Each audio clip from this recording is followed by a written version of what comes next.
बिस्मिल्लाहिर्रहमानिर्रहीम। स्टूडेंट्स, आज हमने 4th चैप्टर स्टार्ट करना है, तो हम इसकी डेफिनेशंस को ज़रा थोड़ा थोड़ा सा देख लेते हैं। तो सबसे पहली जो इसमें चीज़ है दैट इज़ बायोकेमिस्ट्री। बायो का लफ्ज़ है लिविंग ऑर्गेनिजम्स के लिए और केमिस्ट्री का लफ्ज़ है केमिकल्स के लिए। तो लिविंग ऑर्गेनिजम्स में जो केमिकल कंपोनेंट्स पाए जाते हैं उनको हम बायोकेमिकल्स कहते हैं और उनकी स्टडी को बायोकेमिस्ट्री कहा जाता है।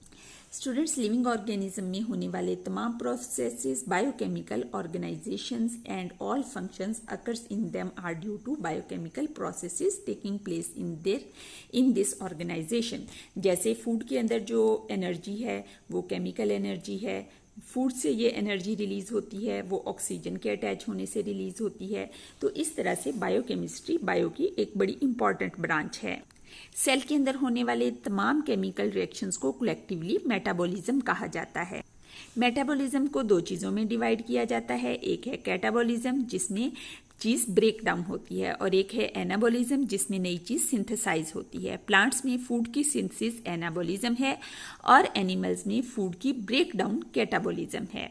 इसी तरह से अमाइनो एसिड्स का मिलकर प्रोटीन बनाना एनाबॉलिज्म है और प्रोटीन का ब्रेक डाउन होना अमाइनो एसिड्स में, दो अलग अलग अमाइनो एसिड्स में ब्रेक डाउन हो जाना, दैट इज कैटाबॉलिज्म।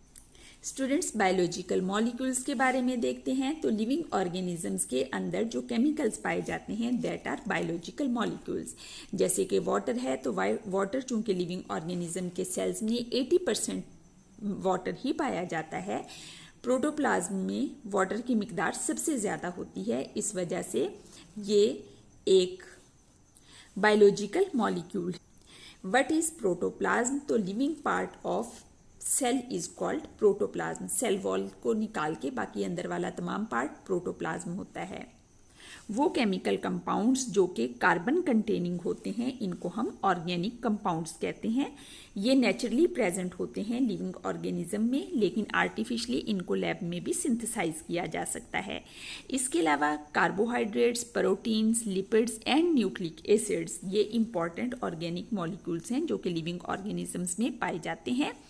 और ड्राई वेट का 93% ये बनाते हैं। ड्राई वेट क्या है?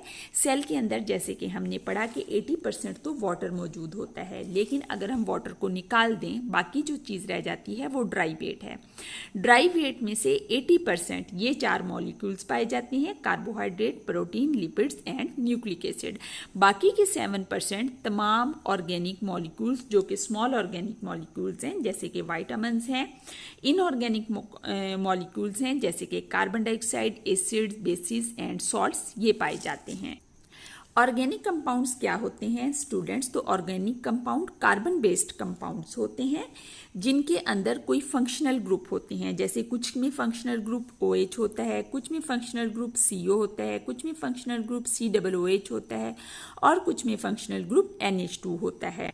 ज़्यादातर जो केमिकल रिएक्शंस होते हैं उनमें एक्चुअली यही फंक्शनल ग्रुप एक मॉलिक्यूल से दूसरे मॉलिक्यूल को ट्रांसफ़र हो जाते हैं, तो केमिकल रिएक्शन होता है। या फिर कार्बन कार्बन के दरमियान जो बॉन्ड है ये बॉन्ड ब्रेक होता है, तो केमिकल रिएक्शन होता है।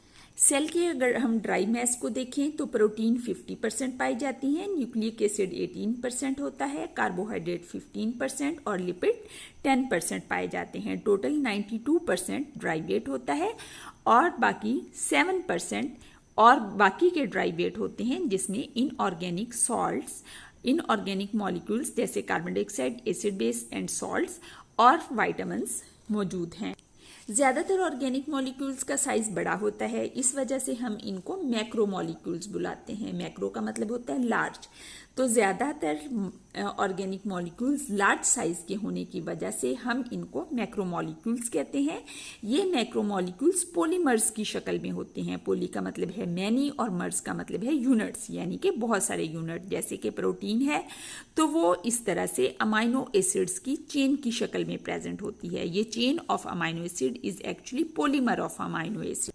पॉलीमर के ये जो इंडिविजुअल कंपोनेंट्स होते हैं इनको मोनोमर्स कहा जाता है। इसमें ये एक मोनोमर है, ये दूसरा मोनोमर है, ये तीसरा मोनोमर है, ये चौथा और ये पांचवा मोनोमर। मोनोमर्स बॉन्ड के जरिए से आपस में मिलते हैं तो पॉलीमर बनता है। अब हम अगर मोनोमर देखें तो कार्बोहाइड्रेट का मोनोमर है शुगर, प्रोटीन का मोनोमर है अमाइनो एसिड और न्यूक्लिक एसिड का मोनोमर है न्यूक्लियोटाइड्स, क्योंकि न्यूक्लियोटाइड्स मिलने से न्यूक्लिक एसिड डीएनए और आरएनए बनते हैं। न्यूक्लिक एसिड क्या है? डीएनए एंड आरएनए, इनको हम कलेक्टिवली न्यूक्लिक एसिड कहते हैं। डीएनए डीऑक्सी राइबोन्यूक्लिक एसिड और आरएनए राइबोन्यूक्लिक एसिड। तो ये किस चीज के बने होते हैं? न्यूक्लियोटाइड्स के। प्रोटीन बनी होती है अमाइनो एसिड्स की और कार्बोहाइड्रेट बने होते हैं शुगर्स के।